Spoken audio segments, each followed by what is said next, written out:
Hi, welcome to the Royal Physcian Clean Hands and Ghost walkthrough. Picking up where I left from last time in the Houndstooth pub, Houndstooth? I forget what it's called.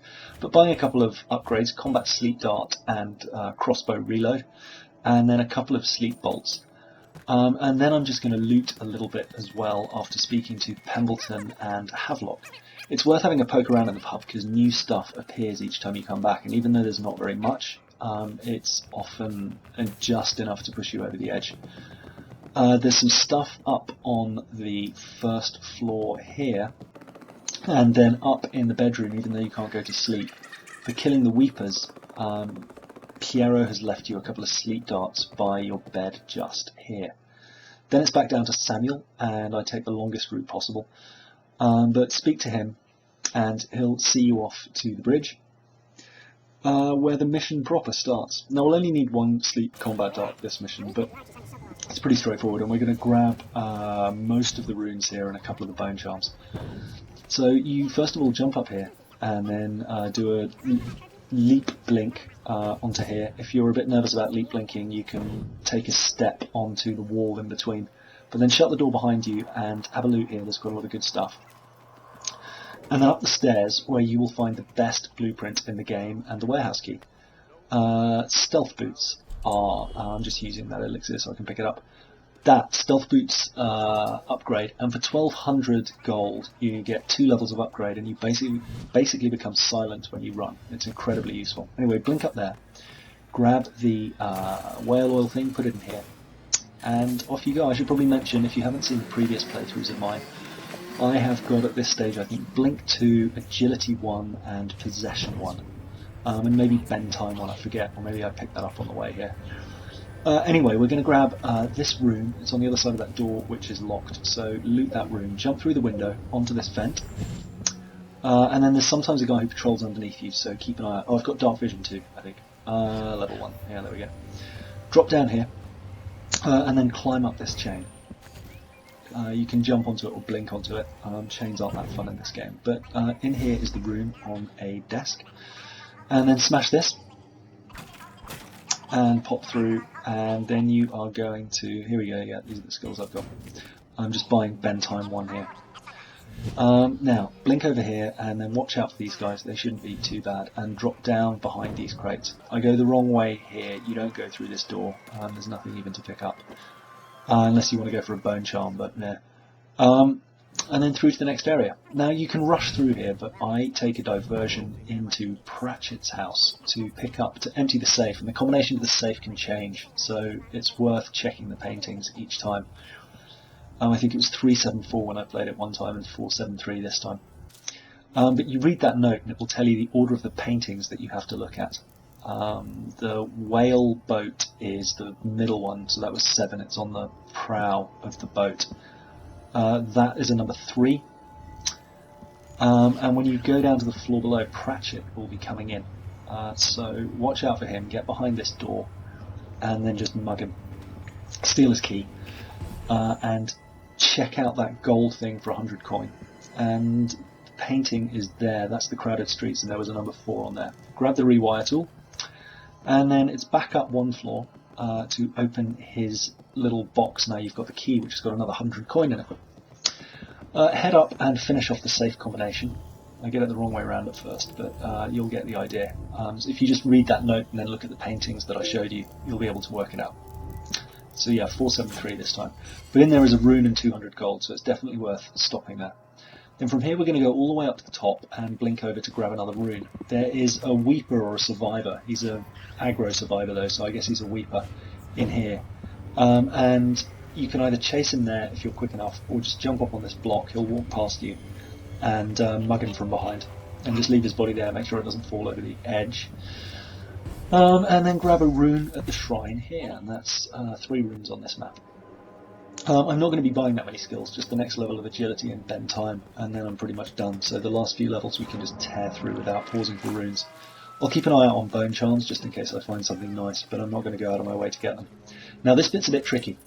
You need to blink onto there, and I jump blink, and then you want to get up onto the girder. And there's a couple of guards just to your right, but they shouldn't see you if you are careful. but if you're having trouble, use dark vision, and you should probably save before this bit. There's one there. Anyway, the idea is you want to be up on that girder over there, and you'll see I do it in 2 steps here, and it's kind of messy. There are much more elegant ways to do it, but it works. And then run up as high as you can go, which is to here, and then check no one's seen you. A couple of guys will come running out here, but they'll get zapped. So if you hear someone saying, "Oh, stop you," don't worry, it's probably not you. Now we're going to do a long blink jump to here, but it's actually a floor up, so you want to line it up horizontally there, and then jump and let go at that point, and you'll hop over these stairs. There's a guy patrolling here, you'll see I put on dark vision, so let him come down, and then when he turns away, snag his key. I forget if I need it or not, but if I see someone with a key I tend to grab it, and then blink up here, turn around and just blink across there, you'll land on the drawbridge. Carry on over here, there's a guy patrolling the distance, don't worry about him, he should be faced away. And then you're going to blink up to that girder there, turn around and blink up to sort the spotlights out. In fact, you can jump up. Take the whale oil out, and that's step 1 completed. Now just blink down the other girder, here. And then run along, well don't run, stealth along there, and then blink into that little hole on your right. Someone might see you, but don't worry too much. I think I got a bit of an alert there, but nothing to worry about. Just 1 bolt up. Then through this door, up these stairs, and through this door. And there's a rune right in front of you, so that's rune number 4. Excuse me. And then you're going to blink up to the top of this, and we're going to use bend time for the first time. There's a guy underneath you in the hut. Use dark vision just to make sure where he is and he's not facing you. But basically, bend time, drop down here, blink straight over this fence, pull the whale oil from the wall of light, jump up on here, and then you can blink onto the wall of light. You can actually get on top of it, but I did okay. That guy 2-bolted me, so you might want to save before this bit too. Now there's a bone charm in here that's totally optional. It's kind of a bit of a schlep to get to, so if you you won't be seen, but there are rats down there and stuff. But you work your way up here. Annoying blink which won't hook on, so I just kind of do a jump blink and then jump up there and drop down, and there's a woman who is screaming for help. There's a bit of loot you can get here too, there's a few coins. Drop down these stairs all the way and you'll see some rats harassing a poor woman next to a corpse with a bone charm next to it. So blink across there, and here I use a grenade. The grenade is pretty safe to use as long as you make sure it's not near the woman when it goes off. That'll kill all the rats. Won't get hurt. Talk to her, she'll be saved. Grab the bone charm, rubbish one, sustained rage, and there's a little bit of loot there, but nothing spectacular. So again, if you don't want to waste the time, don't divert here.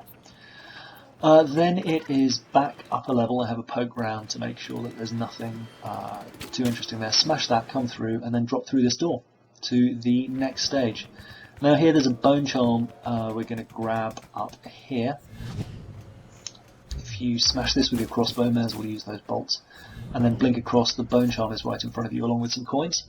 Another rubbish one, swing my sword faster. And then from here we're going to blink up here. And then you want to get over there, but you can't get there immediately. So I drop down onto the vent here. And then up there, jump up onto this roof, turn around, and up there.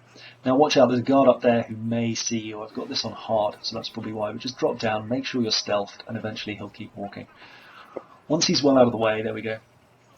Jump up here onto the chimney, blink up here, and chase him down. Be careful, he turns around quite quickly. So if you want to sleep dart him instead, feel free. Anyway, it's through here, open the door, and then sleep dart Sokolov in the face. Grab the rune on his table and loot his key.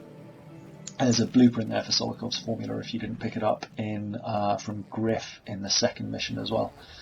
But pick up his body, and then you're just going to blink from this balcony to this balcony, and you'll hear some guys chattering underneath you, don't worry about them. And then down here, job's a good one. Go see Samuel, drop the corpse off, and there you go. 0, 0, 0, 0, low, low, tick, tick. 5 runes, 2 bone charms. That's your lot. I'll pick the next mission up from the Hound's Pit pub. Anyway, I hope that was useful. Lots of love. Bye!